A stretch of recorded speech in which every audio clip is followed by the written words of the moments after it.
On December 3, 2024, a chill settled over South Korea.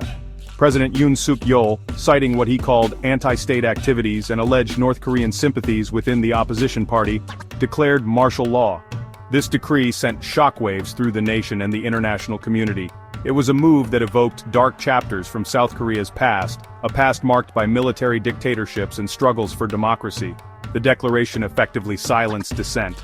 It banned political gatherings, prohibited protests, and even outlawed what the decree vaguely termed manipulating public opinion. Fear and uncertainty gripped the nation as the weight of military authority descended upon civilian life. The world watched, holding its breath, wondering if South Korea's hard-won democracy was about to crumble. Yet, even as the news of the martial law declaration spread, a glimmer of hope emerged. The South Korean parliament, reflecting the will of the people, refused to be cowed. In an extraordinary display of unity, parliamentarians from across the political spectrum came together to condemn the president's actions.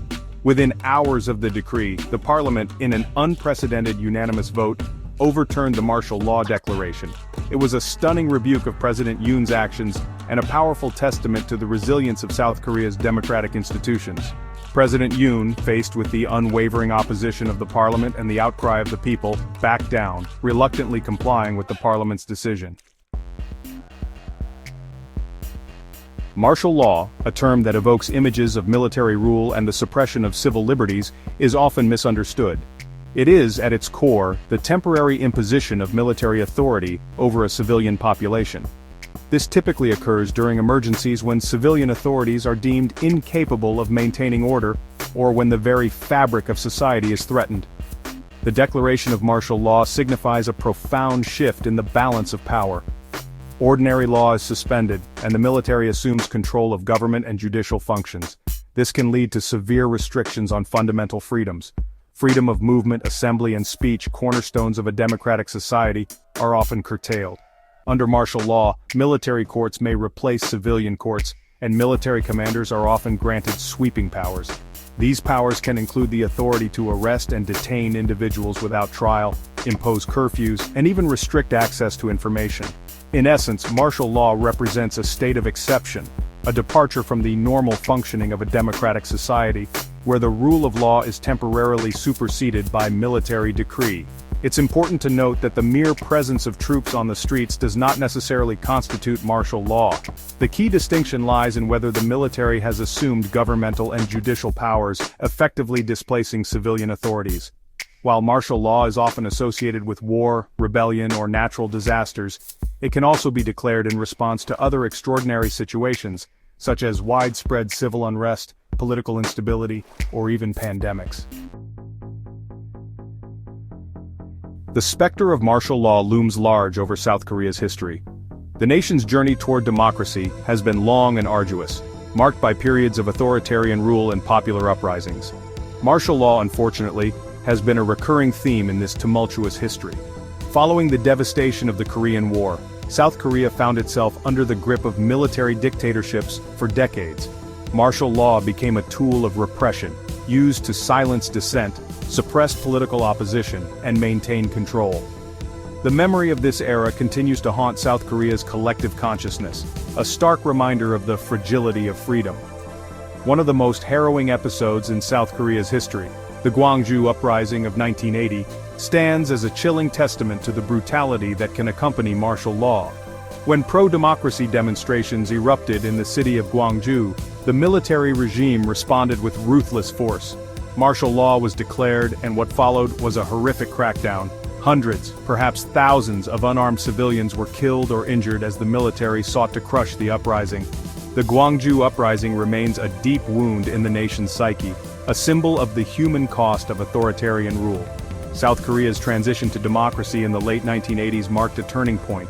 The specter of martial law seemed to recede, replaced by the promise of a more just and equitable society. The December 2024 incident, however, served as a stark reminder that the lessons of the past must never be forgotten. The swift and decisive response of the South Korean parliament, overturning President Yoon's decree, demonstrated that the country had learned from its history. Democracy, once suppressed, had taken root, and the people, through their elected representatives, had shown their determination to defend it. Section 4.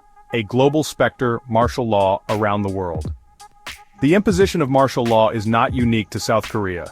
Throughout history, governments around the world have resorted to this extreme measure, often with devastating consequences. From the battlefields of Europe to the streets of Asia and the Americas, martial law has left an indelible mark on countless lives. One of the earliest and most brutal examples of martial law occurred during the Black War in Tasmania, from 1828 to 1832. As tensions escalated between British colonists and Aboriginal Australians, the colonial government declared martial law, unleashing a wave of violence against the indigenous population. The Black War, marked by massacres, forced removals and cultural destruction, serves as a chilling reminder of the potential for abuse when martial law is used to target specific groups. During World War II, following the Japanese attack on Pearl Harbor in 1941, martial law was declared in Hawaii. While intended to protect the islands from further attacks, the imposition of martial law had far-reaching consequences for civil liberties. Freedom of speech and assembly were restricted, and perhaps most tragically, Japanese Americans were subjected to mass internment, a dark chapter in American history. In 1981, as the Solidarity trade union movement challenged communist rule in Poland, the government responded by declaring martial law. Solidarity, which had emerged as a powerful force for democratic change, was outlawed, and its leaders were arrested. The declaration of martial law plunged Poland into a period of political repression, but it also galvanized international condemnation of the communist regime. These examples, drawn from different continents and historical periods, illustrate the diverse contexts in which martial law can be declared, and the potential for abuse of power.